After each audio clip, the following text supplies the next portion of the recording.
Sup? Sorry for the wait, I was in Florida for about a month. Funny story, I volunteered to go down there, made sure I had everything I needed, got everything packed, ready to go. Then this game came out like days before I had to leave, and I was like, are you serious? I could have waited just a little bit longer. Hey, do you like playing games with your friends?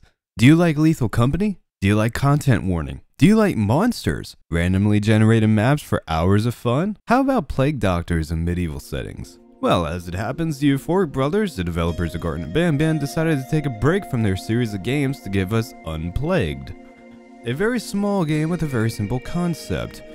You are plague doctors, and your job is to go village to village and cleanse them while avoiding a variety of monsters.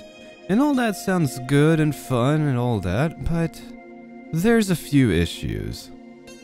Some of you might have seen Astral Spiff's video, and for the most part I thought he brought up a lot of fair points. He didn't have some bullshit take that I talked about before, but I don't even know why I made this video, to be honest. Yes you do, don't lie to me. So, is this y'all's first time making a multiplayer game? I'm not asking in a dismissive or degrading manner, I'm just making an observation. Because the bugs aside, which we will talk about, I'm seeing some things that you did here that are ordinarily fine for narrative on Rails games with some caveats, but not games like these. So we'll start with right when we spawn in. And the voice chat isn't something that I noticed since I was playing by myself, but my understanding is that it's not very great. Well, this whole time, keep in mind, I don't know shit about designing multiplayer games, so I can't tell you what you need to do to make the voice chat not sound like a 2011 Call of Duty lobby, but that's what it sounds like. Anyway, when we spawn in, we are greeted with a castle type area as our little hub thing here, and we will meet the queen. Now the thing with this, it's kinda but not really the rule of show don't tell. When you give me a little circle here in front of the queen, I'm expecting her to say something when I stand on it. But when that didn't happen, and being familiar with Garten of Banban, I figured that meant I needed to click on her or activate her or something, and then she'll say something, like some lore-related thing to sort of prompt the player and let them know what they need to do, like, hey, the villagers are fucked, go cleanse them. Because you have previously established that you have the capability of adding voiced lines to games after activating a button or something. You've shown that with our first encounter with Stinger. You've had a rough day, I can tell. What I don't expect is to just get a lore card about her in the journal and nothing else. Because I saw the pop-up here say that I unlocked a journal entry, but I still thought that I was going to get a rundown of what's up, so I just stood here waiting for something to happen for a good couple of minutes before I said, wait, that was it? While being thrown into the game with little to no verbal instruction is not uncommon for games like this, there is at least something to sort of get us into gear. For example, Lethal Company. Once you spawn in, you get an announcement message thing telling you everything you need to know.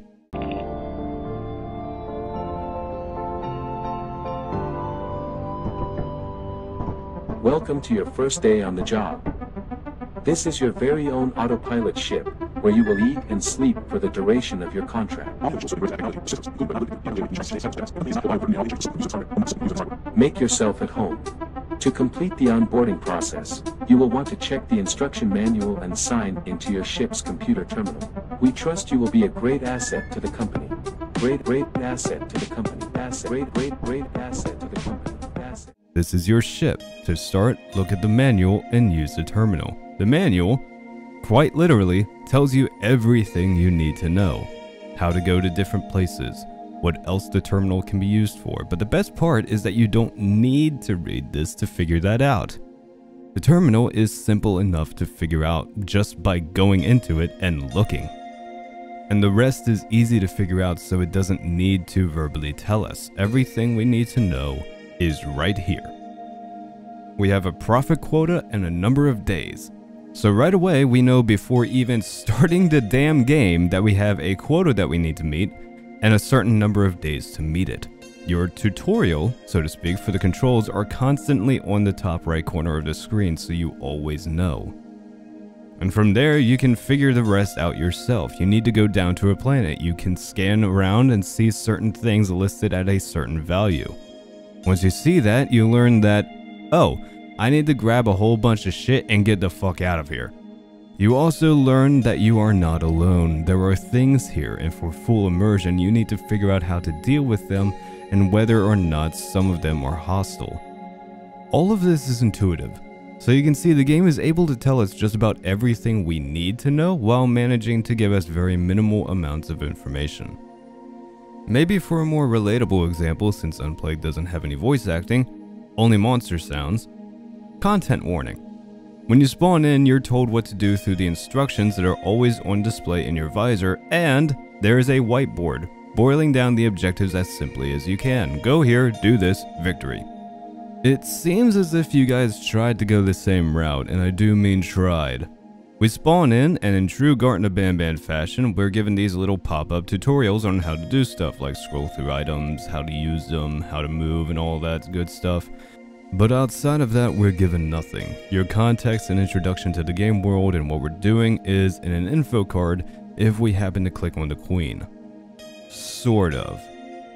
In your journal, you click on World, and there you will have entries for everything, and I mean everything. This is a fairly similar issue that was present in Garten of Banban. There was a huge focus on lore about the characters, and we're seeing something similar here. We have lore about the queen, us, our donkey pulling the cart, where the plague is, the country, kinda. You even get lore about this hierarchy going on, a remedy union, honeybloods, high order, institution leader. You get patient X, I guess they didn't want to say patient 0. And you know, I'm cool with all of this being in the journal. It's world building and it's optional. You don't need all this stuff to play the game. However, there's just one little thing. Included in this world part of the journal is an entry about cure brewing. And this would be that introduction thing that I was talking about. Lethal Company, content warning, they put the information that we need to know to play the game right in front of us almost immediately, so there is no chance that we will miss it. Because something like this is extremely important to know. Hiding it in the journal is exactly what you do not do. And on top of that, burying it behind 10 pages of lore so we have to dig to find it. That's terrible. If players just decide to ignore the queen and not getting that pop-up about the journal entry and head straight for the wagon, which is very much a high possibility, then all of that is skipped and players will not know what the point of the game is or what to do. We're already off to a bad start. Now let's talk about your tutorials since I brought them up. You give us information on how to scroll through items and how to use them, but you don't say that we can't do this in this starting area. So the majority of the time that I spent at the start of the game was trying to figure out what I was doing wrong and why I couldn't do anything that your tutorial information told me, rather than readying up and playing the game. Another red flag, and we haven't even started the fucking game yet. Even more so when considering the fact that I can't even scroll through my hotbar here to even see the lantern, nor can I click on the donkey mart to see what that is. I have to start the game in order to do that. Now unfortunately, we're not done talking about your tutorials because we have to address the big one, your cauldron system. You can get away with not telling people how to do something as long as that thing is simple enough for people to eventually figure out if they think about it a little bit. Like, for example, using the terminal. You can write down all of the information about it and how to use it, but people can still figure out how to use it if they just go into it and don't look at the piece of paper. Here though, it's a different situation. People have to know how to do the things in the game. Otherwise the game won't be fun, and this kind of game needs to be fun to play. It doesn't have an overarching narrative to fall back on to keep people's interest. All of that is optional. That's in the journal. That's why it's in the journal. It's not the main focus of the game. So we don't have that narrative to fall back on to hold people's interest. When we're spending time trying to figure out how this cauldron works, especially when the information that we do have doesn't give us a full picture, or doesn't explain it very well, or just straight up misleads us for a minute, depending on the person, that's enough to quit the game entirely right then and there. And since I think he actually did a very good job with it in his video, I will let Astral Spiff talk about this cauldron. And it's going to be important to know that the gameplay you're seeing from me is version 1.0.3, and Spiff made his video when the game just launched. Soon we can actually play a game. It's not just us. Everyone I've seen trying to play this gets so horribly stuck on the cauldron. And normally this is something that you could figure out with some trial and error, but one key element makes it so hard to get unstuck. That being that we're operating under the assumption that 4 ingredients are required. I mean, how wouldn't we? The tutorial, the ingredient board, and the clue board all show 4 ingredients, so even when the pot would make a potion, we never wanted to move forward with that because we still needed to add those 2 extra ingredients. It was one of the most impressively misleading things I've ever seen in a game. According to the tutorial board, you find ingredients, put them in, try combination, whatever that means, then the board should tell you what you did right or wrong.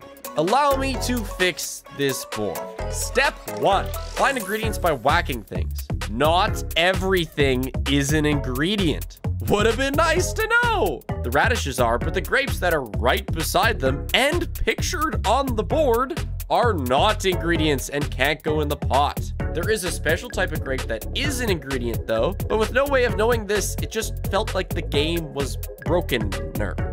Step 2, place ingredients until the pot starts cooking. Fun fact, for the first 5 villages, the potion only takes 2 ingredients.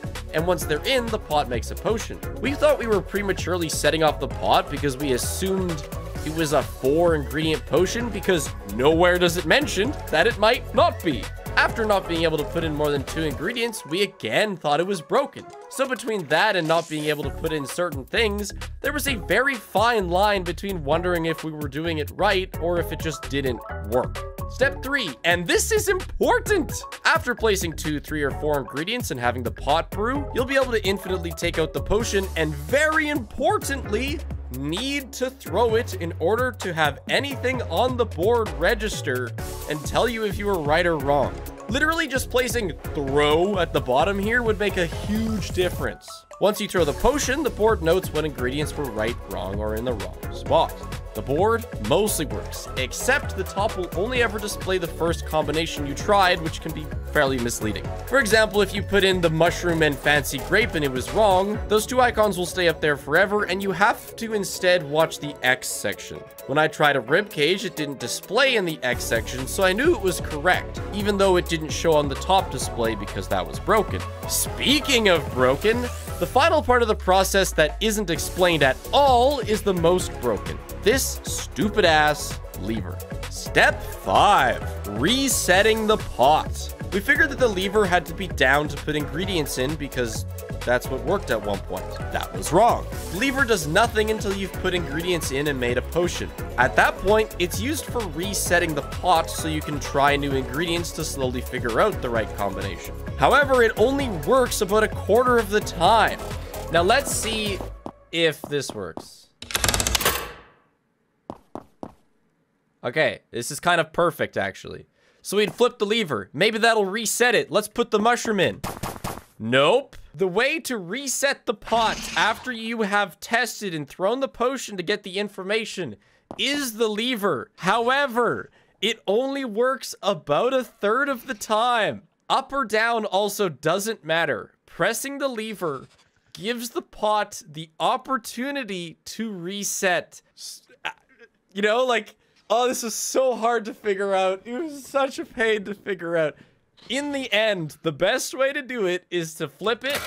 Wait. Didn't work. Flip it. There. It worked. You see? You see?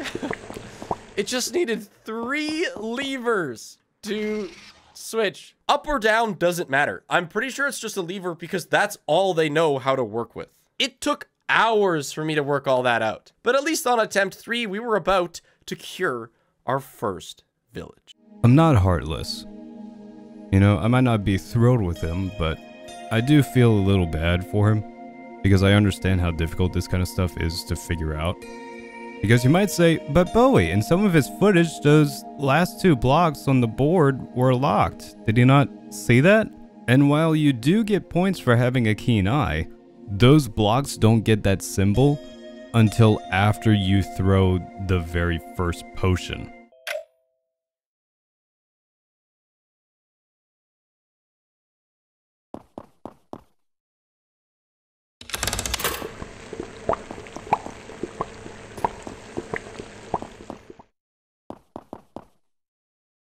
I also got incredibly confused when trying to figure this thing out, though that's probably not much of a surprise. I thought you had to put the ingredients in, let it boil, then throw the big lever on the side here to make the cauldron give you the potion. No, that lever is only to reset the cauldron.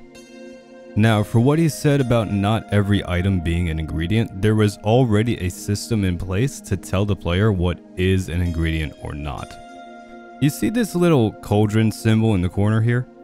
This means that the item that you're on in your hotbar is an ingredient. But I get why he missed this. Ordinarily, I would just be like, just look at the fucking screen, idiot. But I can't, because I also missed it quite a bit, until I just happened to notice it by chance when I was holding an ingredient. It is very easy to miss. And there's also nothing saying that's what the symbol is. Nothing about it in the journal, nothing saying to look for it when getting ingredients. Nothing. Also, the clue board got fixed so it will not get stuck on the first combination, and the lever got fixed so throwing it down will reset the pot now. I get what you guys were going for. I played Lethal Company 2. You're going for this game where you just drop the player into it and let them go. Lethal Company also had very minimal information, and you had to figure out how to do anything or how the creatures worked, what the creatures were, as I said earlier. But the difference here is intuitiveness and just generally fun. And also because some of the monsters are kind of interesting, like the Jack-in-the-Box, or the Ghost Girl. Or, great example, the Nutcracker, especially when you figure out that if you crouch down and avoid its eye when it pokes out, you'll be safe. Now, you feel like a genius when you figure that shit out, man. Lethal Company and content warning aren't popular just because Lethal Company is low-key actually kind of scary sometimes, like when you've never encountered the Bracken before, and you're dead and you see it just following one of your friends. That shit's terrifying. Or because content warning is poking fun at the idea of doing anything for the sake of going viral and is legit an April Fool's joke game, but actually has some crazy stuff going on, like the Old World. The fuck is the Old World? I'm actually curious. They aren't popular just because of all that good stuff. They're popular because they have all of that good stuff, and they're pretty fun to play. And most of what happens is easy to figure out. And here, look, sometimes you just need to have an information board to just tell people how something works. And you need to be very clear about it. There are some circumstances where you need to tell people things. This is a time where you need to tell people how this works so they can play the video game. So let's talk about how I would have set this up, still sort of keeping the system that they had. We want to have people gather ingredients and discover what the correct potion for that village is. Alright. We also want the first 5 villages to only require 2 ingredients rather than 4. Fine.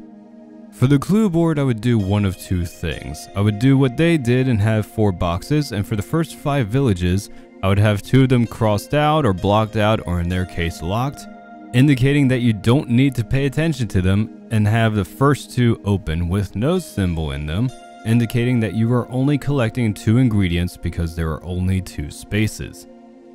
Or, I would just have the first 5 villages only have 2 boxes for 2 ingredients. Following the KISS rule. Keep it simple, stupid. And for the information board, this I would actually completely redo. It looks like I have a lot of space here, and damn it, I'm gonna use it. So for step 1, I would have find and collect each ingredient. Easiest way to say it, we understand the assignment. Now here's where we can get creative.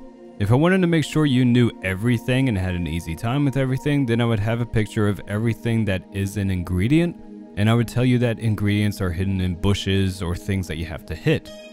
And I would also have in parentheses that not everything is an ingredient. Some items have 2 different kinds. One is an ingredient, one is not. Or some better way to word that. I'm doing this on the spot. But if I wanted to go the ambiguous route, then I would keep their system with the cauldron icon, but I would have on the information board that the icon means it's an ingredient. That's kind of important to know in order to lessen the player's frustration. And as I said before, frustration is not the goal of horror. You don't want your players to be frustrated.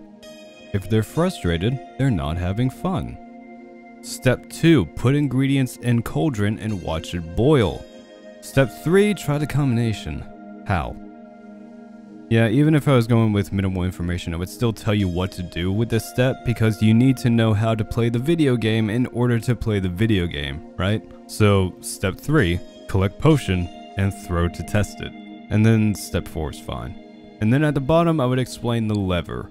Use the lever to reset the pot if the combination did not work. Just knowing all of this will cut out a lot of unnecessary frustration and wasted time when trying to figure this out. When Mason, Unique Geese, a guy who also has made some indie games, says, "I feel like this isn't working as intended," that should be a warning sign. I feel like this isn't working as intended. No. I think we. And I also think he said that in the nicest way possible. The environment, I think, is a step up from Garten of Banban. It's dark because it's nighttime, not because there's a bottomless pit. We have a light. This is good. Not too worried about the graphics for reasons that I mentioned in other videos. I think it's fine, but yeah, I don't have too much of a problem with the environment. Like I said, it's dark, and it's not because there's just a giant bottomless pit in the middle of the room. We're outside. It's a village. It's dark out, and it makes sense for it to be dark out here. And we have a light. This is good. What isn't good is that using the light doesn't do a whole lot compared to just leaving it in your hotbar. We have the option to use it, but using it doesn't do much. You need it to see in dark areas, but that's it. Also not too thrilled to see the very generic scribbled writing filter running across my vision. I kind of prefer to not be able to see because it's dark, not because there's stuff in my eyes. It's not that bad, but you get the idea. Now, since I'm on the cons of the environment, I can talk about this. So, looking at Lethal Company and this game side by side, what is one thing that you immediately noticed about these two environments here? That's right, Lethal Company and several other similar games make use of these tight and similar looking halls and corridors. They do this in order to try and confuse you by having everything look the same, so you get that feeling of being lost. And as a cherry on top, it lets that claustrophobia kick in a little bit with those tight corridors. There's not a lot of room to move around. It's very easy to get lost here. Because, you know, horror game. Content warning doesn't do this as much, but there are some places in the old world that does this, but it mostly relies on the darkness and muted colors, which is honestly enough. Now, this environment is very open. There's plenty of space to move around and get away from the slow-moving enemies. This doesn't offer that same feeling, that same tension. I would have liked to see some ambient sound design, not music, just a little bit more sound than just my footsteps and whatever is in the background. Maybe some crickets or a gentle breeze blowing since we're outside, just something to make it feel a bit more alive. I like that there's variety in the enemies, but well, I think these clips here are a pretty good representation of what I found for the most part.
This is not tense whatsoever. Also, for Spiff's issue with the knight, I don't know if that's something that was fixed or if they just didn't kill it right, but I made him walk over a bear trap and he toppled over and didn't move. So, I don't know. But yeah, those are your encounters with the enemies. Very, very not tense at all. Compare that to Lethal Company, where you are constantly looking around for whatever the threats are, both inside and outside the building.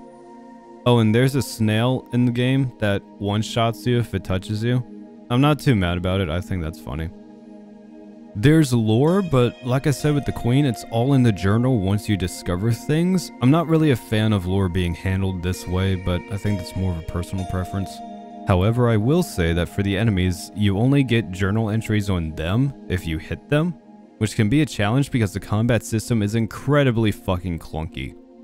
Overall, the game is playable, but it just feels rushed, somehow.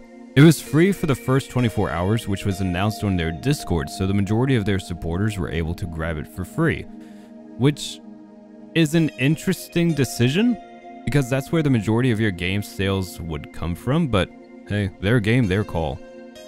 After that, the game cost about $8 US.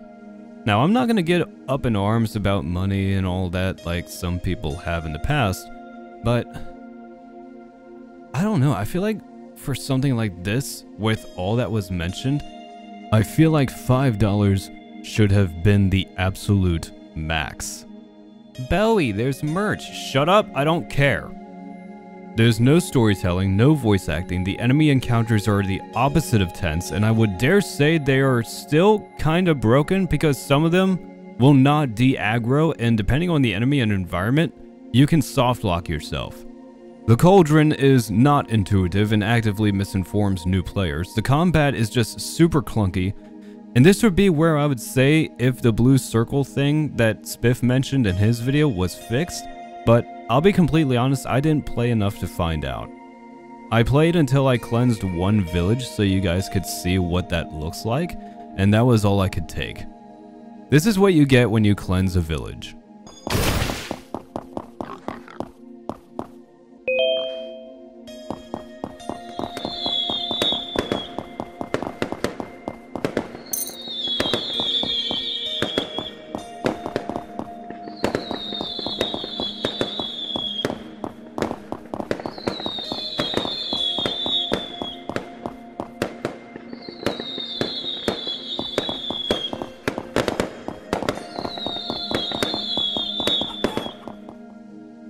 This whole thing just feels... The words that come to mind are bland and underwhelming. I cannot safely justify $8 for those reasons, and unfortunately I don't think the game is too good. I think if this was brought to me for a quality check, I would have sent it back and asked you to work on it a bit longer. You guys did not have a definitive release date set for the game, so you still had a few months. You had time. Which is why I am horrifically confused as to why you decided to release it in the state that it was in. Indie games are typically preferred over AAA these days, with the amount of games that companies have released that are either just genuinely not interesting to play, or just released in abysmally broken states. And some of them are just so embarrassing that we can see the flaws in the fucking trailer, which I hope to fucking God I don't need to explain why that is just incredibly sad. And while Unplagued is playable, there are still a lot of issues. And there are issues that can then cause the game to be unplayable, like spawning one of those blue circles outside the map, having to restart the entire game just to start over as opposed to just quitting out to the menu, the knight not dying when it got downed. Bugs are unavoidable in game development on day one. They're just going to be bugs, of course.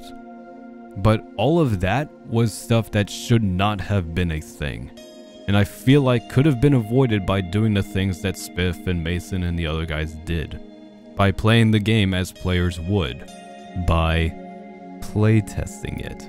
There are a lot of issues. more than I would have liked to have seen from you guys. And that brings me to the last thing, optimization. I understand that there are also, once again, some optimization issues for lower end systems.